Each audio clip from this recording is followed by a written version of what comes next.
Agualusa, como foi que se deu a literatura na sua vida? Bem, eu acho que um escritor, em primeiro lugar, é um leitor, não é? É um grande leitor. Então, a literatura surgiu através da leitura.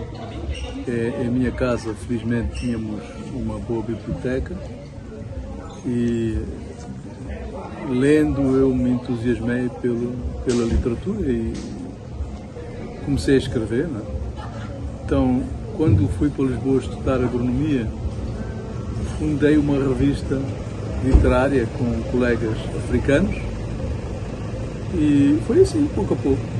Quando se deu a guerra na Angola, meados da década de 70, você era um garoto, certo? Como foi que você acompanhou toda aquele conturbado início de uma ditadura que se insurgiu no seu país? Bem, em 75 eu tinha 15 anos. Era muito jovem, mas também é verdade que naquela altura tudo se iniciava mais cedo e, portanto, eu lembro muito bem dessa época e lembro que vivemos essa época com uma grande euforia, não é? É verdade que foi o início da guerra, mas também era uma época de grandes esperanças. Então, o que eu me lembro é dessa mistura de festa, de euforia, com a violência da guerra que começava então, não é? E que infelizmente se prolongou com alguns intervalos até 2021. Mas é isso, o que eu me lembro é essa mistura entre a euforia e a violência da guerra que estava a começar. Você viu fortes imagens? Ou você era poupado por ser muito novo, por ser muito jovem? Todos nós, não há ninguém que tenha atravessado aquele período que não tenha assistido a cenas de violência, de grande violência, claro. E como chegou o jornalismo na sua vida? O jornalismo começou, eu estudei agronomia, mas enquanto estudava agronomia em Lisboa, comecei a escrever para um jornal destinado à comunidade africana, que se chamava África, que era um jornal impresso, distribuído em Lisboa, mas que era vocacionado para a comunidade africana. E eu comecei por escrever sobre ambiente e depois, pouco a pouco, comecei a escrever mais sobre livros, sobre cultura em geral, música, literatura, artes plásticas.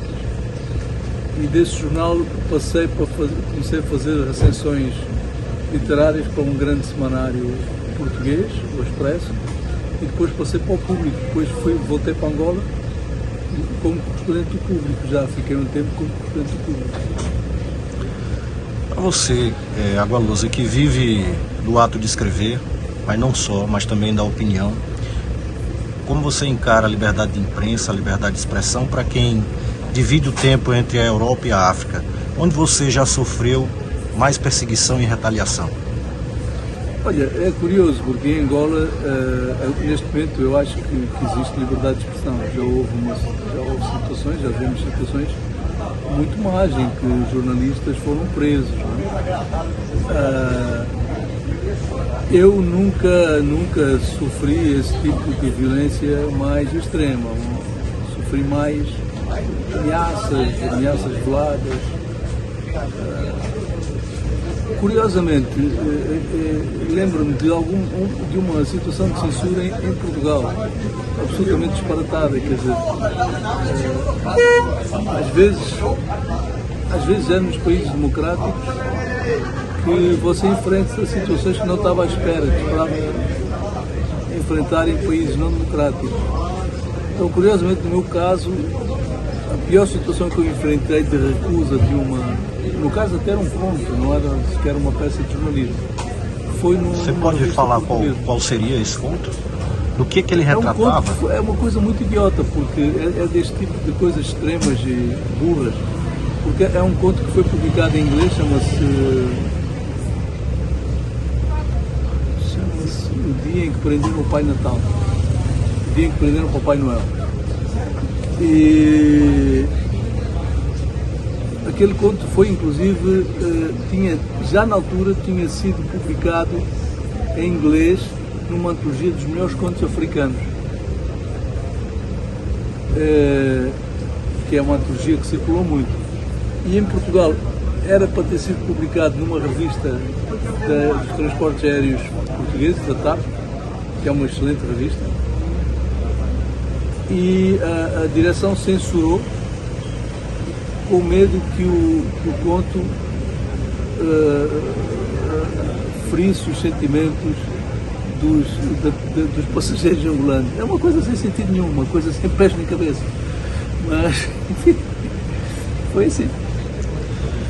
Eu queria saber de você, escritor renomado, que tem dezenas de livros escritos, está sempre a escrever.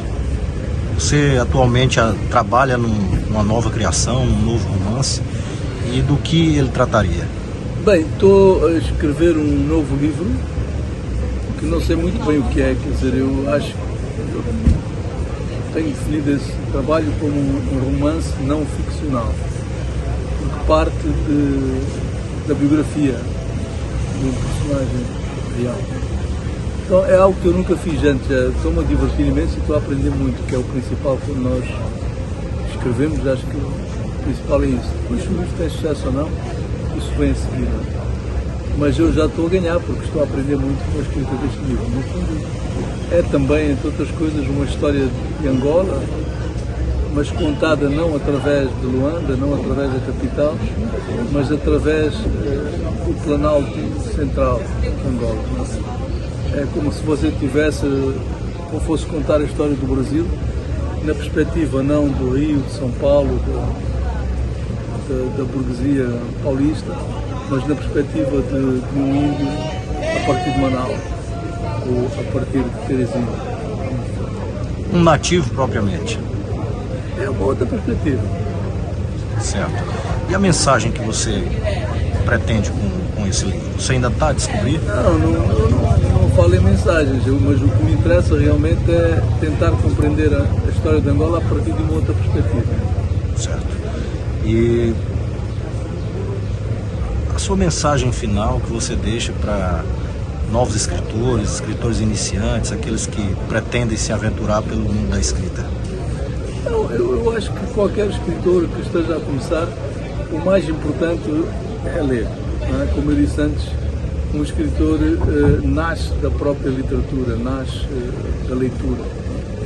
É preciso que existam muitos leitores para formar um escritor.